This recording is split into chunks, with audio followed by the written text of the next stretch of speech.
Hello and welcome. I am Kathy, and I am one half of the Pop Culture Kids. And tonight, I am participating in a live challenge, 7 days a week, going live straight. And in my preparations and my notes, I had planned to do this like early, like I was going to come home from work and do it at 6 o'clock. But I have to tell you, my work is as a building admin assistant principal at a middle school, and we are testing, and I'm test coordinator.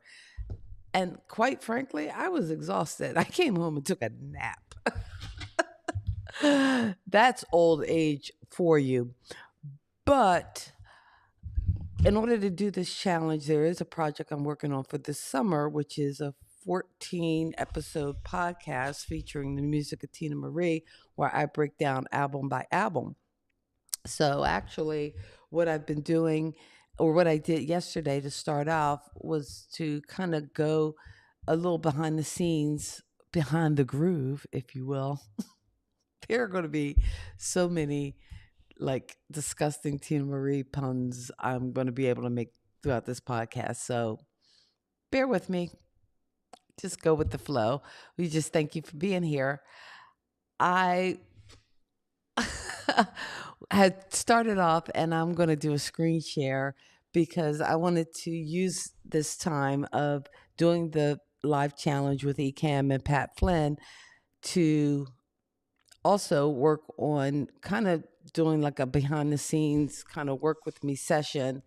I have tried a lot of different things on my channel, and one I did enjoy in November was going live just about every day in November, doing a NaNoWriMo where I was writing and just put on some chill music and had some time to write. And I might do a little bit of that uh, tonight so that I can actually write and work on the script for the podcast episode.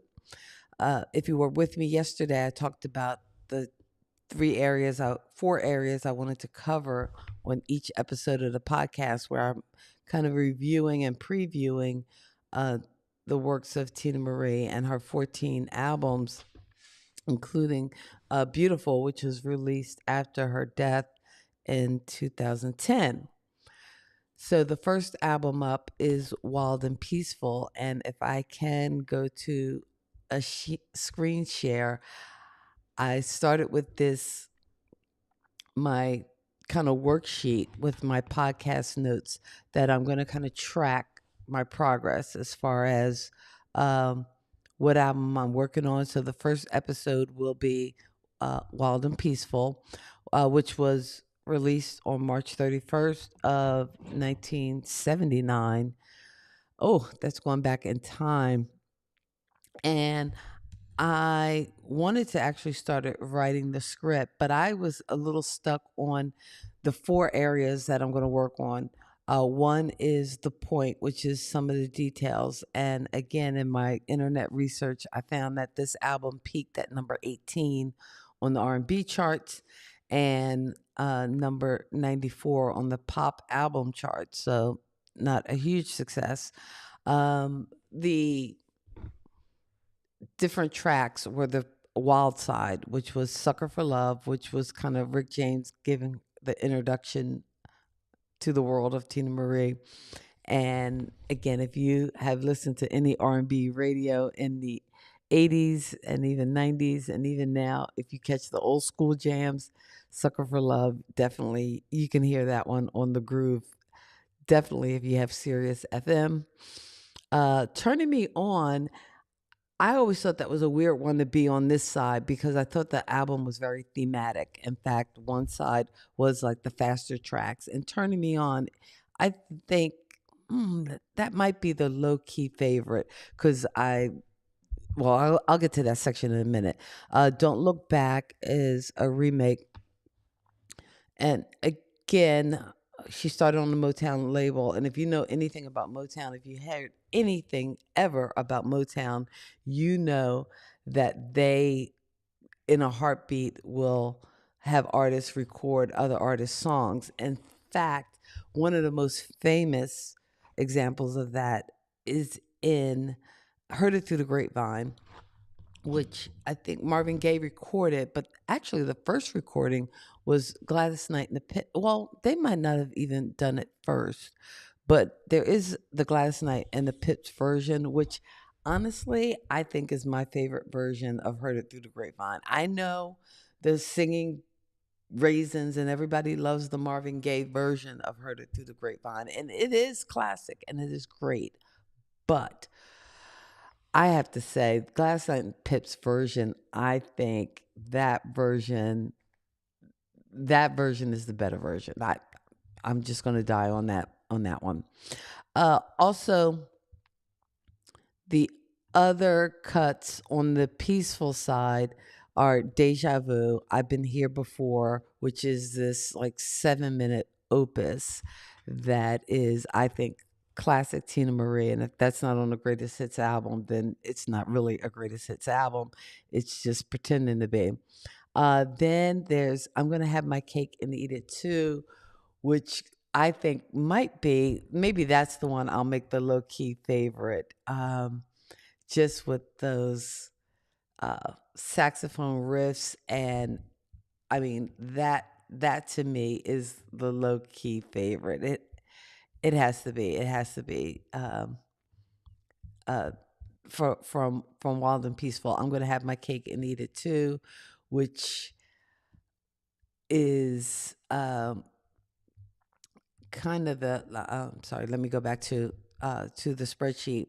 I think I'm Gonna Have My Cake and Eat It Too, because that just gives you, I think, a preview of what you'll hear from Tina when you get to other albums, um, like Tune In Tomorrow, other songs um, from Lady T and from Irons in the Fire. And that sax is, yeah, I'm going to go with that. Um, I'm going to have my cake and eat it too. And why is that the low key favorite? Well, for me, and I think throughout this series, it comes down to like one line or one verse. And it's my if you had to ask, you can't afford it lingerie verse. And I think for that one, it's what's the line? I'm a lady, yes I am, with my destination planned. I don't have time for babies, no. And it's hard to keep a man. But I tell you what I'm going to do. I'm going to have my cake and eat it too. One day I'm going to have my cake, my love, and you. I there is just something in that line and the line to that song that just it's the magic of T and of her songwriting. And again, she's got the voice, definitely. The deal, and in this part of the podcast, I wanted to have like the with the low key, not low key, not the low key is the favorite cut, but for the deal, it was just whatever the interesting like side notes or people performing on the album. The key to this album was that it was produced by Rick James, and also to the thing I've mentioned before, the fact that her photo is not on the album. It is mainly just a picture. Like if I actually uh, Google and bring up the album cover, you can see it here, that it was just again the whole idea of wild and peaceful, the stormy wild sky and the peaceful calm waters. So wild and peaceful, definitely a thematic album, not just in song choices, artwork as well, and even for us as the audience, kind of a preview of what's to come. Now, the call to action, I still don't have that. But the one thing I did want to do uh, in this work session, and I apologize as I scramble back and forth to my scenes, I need to put them on the buttons so I can just push the buttons and go. was to actually start scripting out this episode for what it would look like. And in doing, I've never really written a script per se for a video, but because I know what I'm doing in this series, there's several things I wanted to be able to do, and that is has some different graphics, I think, for the different points that I'm making, or for the different segments, rather, the point, the scam, the load, the deal. Um, that'll be one of the work sessions. I have a program that I have called videos that makes me helps me create little videos and graphics. So tomorrow we might spend some time working on that. And today I wanted to actually spend some time uh, writing or creating the script. So I'm just going to pull up a blank um, document and get started on actually uh, writing some notes for the script. So to do that, and since we are having some co-working space and time, I am going to kind of set my, I don't know how to center this. I actually invested in a Ozbot webcam to kind of enhance, my video, because again, I'll show you a little bit. I'm still living in pretty much an empty house. My floors haven't been done. I don't know if you can see in the background. I have no floors or partial floors because I suffered a flood about 2 months ago, and we're still waiting on insurance money to get that all straightened out. So I think for this next segment, I'm going to put on some of my time to write music and actually take a few minutes and set the timer and actually kind of work on and write my script. And I'll bring you back in to see just how far we get as I script out. And I also want to put in some notes for some shots that I want to take so that it's not all just a talking head, so that I can include uh, some some visuals and work on that as well. So what I'm going to do is cut to some music, and allow for some work time. And some of the graphics I might go in and change around because they were graphics from my NaNoWriMo writing session. But it's all good. It's all good. We're just going to use this time as some productive time to work. And actually, this gives me also some practice to live stream. We're killing birds, baby, killing birds. Two birds, one stone, getting it all done. Oh, I love it. I love it. And I thank you for being here for it and being all about it. Ah, so I I don't know whether I have any kind of glitch or what's going on, but my Stream Deck and Ecamm used to work so well together, but now they are giving me fits. But no worries. We're going to write. Let's write.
So that was a good 30-minute writing session, and I'm kind of pleased. Oh, now my Stream Deck wants to work. Thank you, Stream Deck, because sometimes you don't work, and now you do want to work. Love you, love you, love you. So let's. Whoa! Why am I getting music? There should be no music to this part.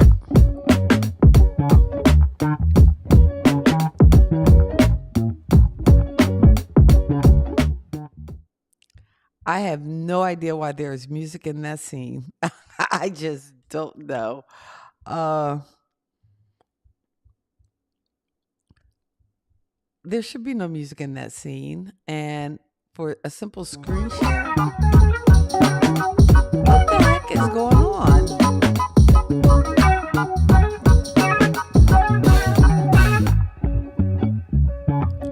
I gotta. Well, hey, that's why you go live, so you can figure these things out. I don't know what happened. I wanted to show you the work I did, but evidently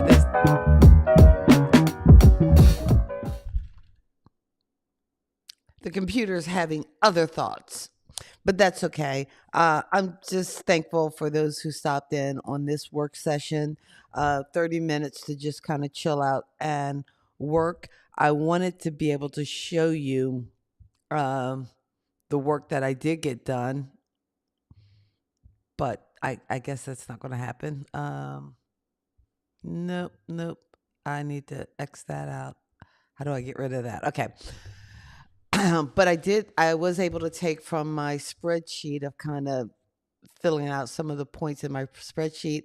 I put them on a bulleted list. I didn't really write a script verbatim. I don't know whether that feels as comfortable as natural to me than just speaking kind of from some bullet points and some notes, especially about what I want to talk about for each of the albums and each of the segments. So I was able to get that done, at least for the first album, and also create a little template that I can start working on some of the material for the other episodes. Because ideally, my goal is to launch June 1st. I think that is the date I have set for myself to launch on June 1st. So, but here, what are we at? June 13th, 12th? Yeah, June 12th. So that gives, May 12th rather, that gives me the rest of this month to actually record. At least I want to record and have ready batch to go 3 of the episodes by that June 1st launch date. Now, am I going to launch all 3 at once? I'm debating. I don't know whether that's a good strategy or not, of maybe launching the first 3 episodes so that A, I can reference the next episode, as well as posting it on YouTube. I can have 2 references of, hey, check out this episode here, this episode there, for again the diehard fans. Hopefully, uh, that's my audience, at least for this mini pod. And if people do enjoy it and dig it, and hopefully they will check out the podcast that my brother and I record live on Sunday nights, which is Pop Culture Kids, on this channel as well as my channel, K Walk Comedy. You can check those out. So tomorrow, I think I want to work on some graphics to bring in for each of the 4 areas of the podcast. I need a graphic for the point, the scam, the load, the deal. So that might be something that we can do in a kind of co-working space tomorrow, is work on those graphics. I'll show you some of one of the software tools that I use to create graphics, or we might create them. We may use Canva, or maybe branch out and see what it would look like if we used videos, because I wanted to try to maybe get some graphics that I can use as a WebEx and bring into Ecamm, so that while I'm recording, I can just pop up the graphics and make it do what it do. In any case, this is the end of day 2 of the 3-day live challenge. Thank you so much for checking it out, and we'll see you tomorrow night. Okay, baby, we won't see you tomorrow night. Anyway, I appreciate you. Thanks for watching.